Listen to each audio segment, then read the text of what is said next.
अब आत्मा में अतीन्द्रिय आनंद की बात करनी है। काय की बात करनी है? अतीन्द्रिय आनंद है, आत्मा में अतीन्द्रिय आनंद है, आत्मा में अनंत सुख है। अब इसके बारे में विचार करना है कि ये अतीन्द्रिय आनंद और अतीन्द्रिय सुख है क्या चीज़।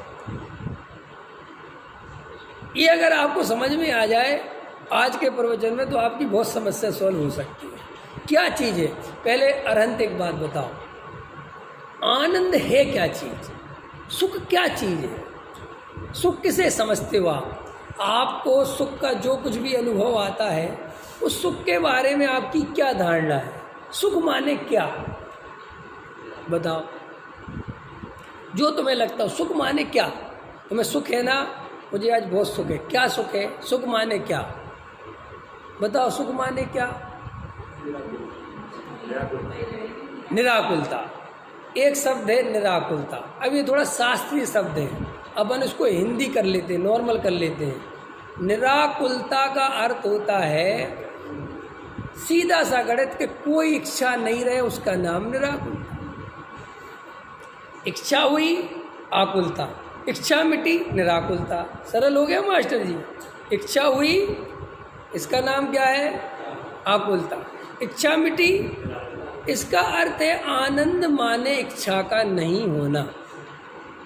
आनंद माने क्या है देवेंद्र जी? इच्छा का नहीं होना, इसका नाम आनंद है।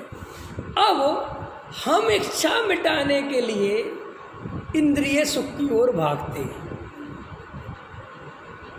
रसगुल्ला खाने की इच्छा हुई, दुख चालू हो गया। रसगुल्ला मिल गया, खा लिया, इच्छा मिट गई, सुख हो गया। यही है ना? सारे सुख खत्म काय पे होते हैं? इच्छा मिटने पर।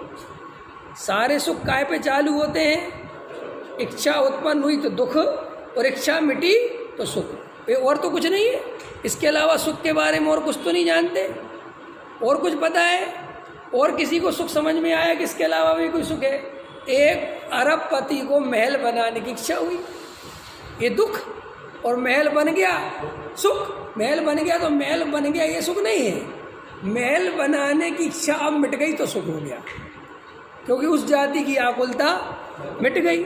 लेकिन 5 इंद्रिय हैं, तो एक की आकुलता मिटाते हैं तो दूसरी की आकुलता चालू हो जाती है, दूसरी की मिटाते हैं तो तीसरी की चालू हो जाती है, तीसरी की मिटाते हैं तो चौथी की चालू हो जाती है, चौथी की मिटाते हैं तो 5वीं की चालू हो जाती है, 5वीं की मिटाते हैं तो फिर पहली की चालू हो जाती है। क्लियर हुई? इसका मतलब ये चक्र घूम रहा है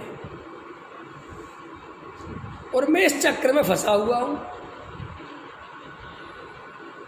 सरल है कि नहीं? और ये कब से घूम रहा है?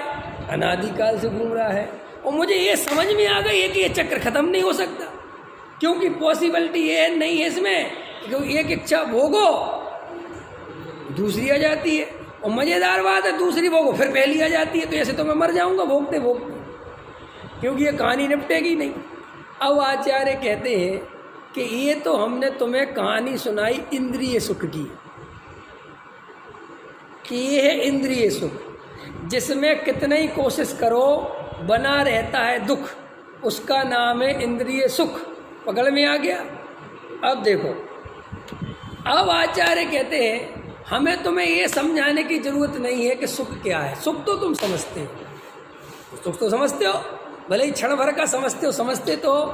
अब आत्मा में अतीन्द्रिय सुख है, इसका मतलब क्या है? अब आज इसका अगर मतलब समझ लोगे तो जीवन भर के लिए समस्या मिट जाएगी कि अतीन्द्रिय सुख क्या है। ये हम नहीं जानते, कभी किसी से नहीं कहोगे। लोग ऐसा प्रश्न करते ना, हमारा अतीन्द्रिय सुख से कोई परिचय ही नहीं है।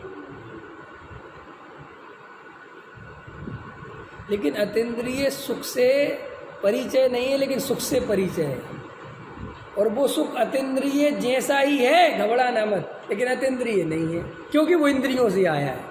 सुख 2 प्रकार का नहीं है मास्टर जी, सुख एक ही प्रकार का है। समझो कैसे? रसगुल्ले का इतना सा टुकड़ा खाया, उसका स्वाद लिया, और इतने बड़े रसगुल्ले का उसी का टुकड़ा और उसी का बड़ा रसगुल्ला, स्वाद में अंतर है क्या? तो आपने रसगुल्ले का जितना सा टुकड़ा खाया तो स्वाद जानते हो कि नहीं जानते हो, लेकिन उस टुकड़े को आप फिर भी कहते हो कि रसगुल्ला नहीं खाया। क्यों? मैं आपसे कहूँ आपने टुकड़ा तो खाया, तो आप कहते नहीं खाया। क्यों? क्योंकि आपकी उतने से टुकड़े से स्वाद तो मिला लेकिन संतुष्टि नहीं हुई, पेट नहीं भरा। तो कहते ये क्या मतलब हुआ? बस इंद्रिय सुख उस टुकड़े जैसा है और अतीन्द्रिय सुख उस रसगुल्ले जैसा है। अब देखो देवेंद्र जी, अतीन्द्रिय सुख क्या है? तुम जो अपनी इच्छाएं उत्पन्न होती हैं उनको इच्छाओं की पूर्ति से मिटाते हो, इसका नाम है इंद्रिय सुख। अब इधर आ जाओ, आत्मा में अतीन्द्रिय सुख माने क्या? कि जब तुम्हें परद्रव्य दिख गया, स्वयद्रव्य दिख गया और परद्रव्य से मेरा किसी भी रूप में संबंध नहीं है, ये परद्रव्य ना मेरा अच्छा करता है ना मेरा बुरा करता है, ये तो बेचारा परद्रव्य है और स्वयद्रव्य में कोई कमी है नहीं, ऐसा जानकर जब तुम शांति से अपने स्वरूप में स्थिर होते हो, अपने स्वरूप में स्थिर होगे कि नहीं? क्योंकि जाओगे कहाँ? जब तुम्हें अपने घर में पहुंच जाते हैं ना अपन, वहाँ चली जाओ, बहन के यहाँ, अरे वो तो बहन है ही नहीं, तो वहाँ चली जाओ, वो बहन भी नहीं है, तो फिर कहाँ जाएंगे? अब अपने घर चले जाओ। देखो अपने आप जब जहाँ तुम्हारा बाहर कुछ नहीं बचा तो तुम कहाँ जाते हो? अपने घर में जाते हो। ऐसे ही जब तुम्हें बाहर समझ में आ गया कि कुछ है ही नहीं, तो अपने आप तुम कहाँ जाओगे? अपने घर। और मज़ेदार बात है, अपने घर में जाते इच्छा उत्पन्न होना बंद हो जाता है। इच्छा उत्पन्न होना बंद हो गया, इसी का नाम सुख था। तो क्या आ गया? अतीन्द्रिय सुख। अब तुम बिना इंद्रियों के निराकुल हो गए, इसी का नाम है अतीन्द्रिय सुख। और कुछ अलग से नहीं है, कोई अंदर झरने भरने नहीं बह रहे हैं। और तुम क्या करते हो ध्यान करने में? ये जो इमेज बना रखी है पागलों की तरह, अतीन्द्रिय सुख तलाशने लगते। मत तलाशना, कुछ है ही नहीं, ये तो और एक इच्छा उत्पन्न कर ली। नहीं समझी?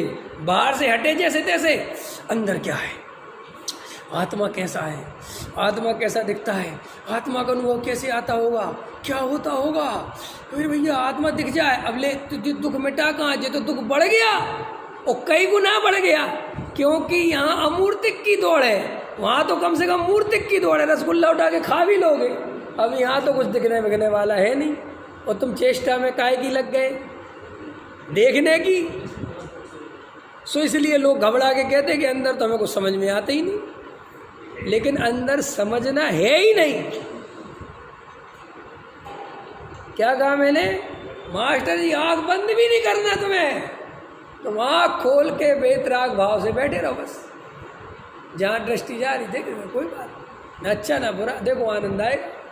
और वही आनंद है। अगर 1 घंटे तुम ऐसे बैठे और तुम्हें 1 घंटे कोई इच्छा उत्पन्न नहीं हुई तो तुमको आनंद हो गया ना? 1 घंटा आनंद भोग लिया कि नहीं भोग लिया? ऐसा दिन में जितने बार भोग सको भोगो।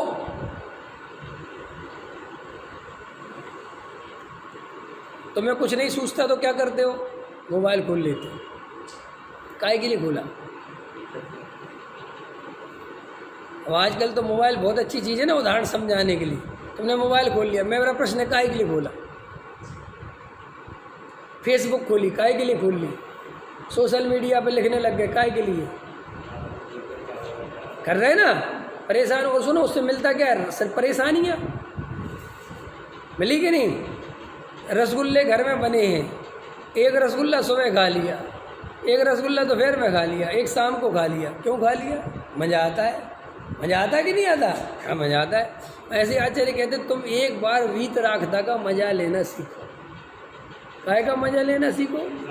तुम ऐसा मत सोचो कि अभी काय के वीतरागी, अभी भी घंटा भर के लिए तो हो ही सकते हैं ना। आधे घंटे के लिए तो मैं किसी से राग दूँ, मुझे अपने परिणामों से भी कोई लेना देना, और मैं तो बैठूंगा, जो होगा जानता देखता रहूँगा सर्वज्ञ भगवान की तरह। जो भी परिणाम आएंगे जान, और सावधानी पूरी रखूँगा, क्योंकि बेहोशी हो जाएगी 1 मिनट में ही। और ये ध्यान है, आँख खोलोगे और बैठोगे वीतराग भाव से और एकदम गाड़ी निकलेगी तो अच्छी, बस यही सावधानी रखनी कि अच्छी नहीं देखनी है, सिर्फ गाड़ी दिखनी है।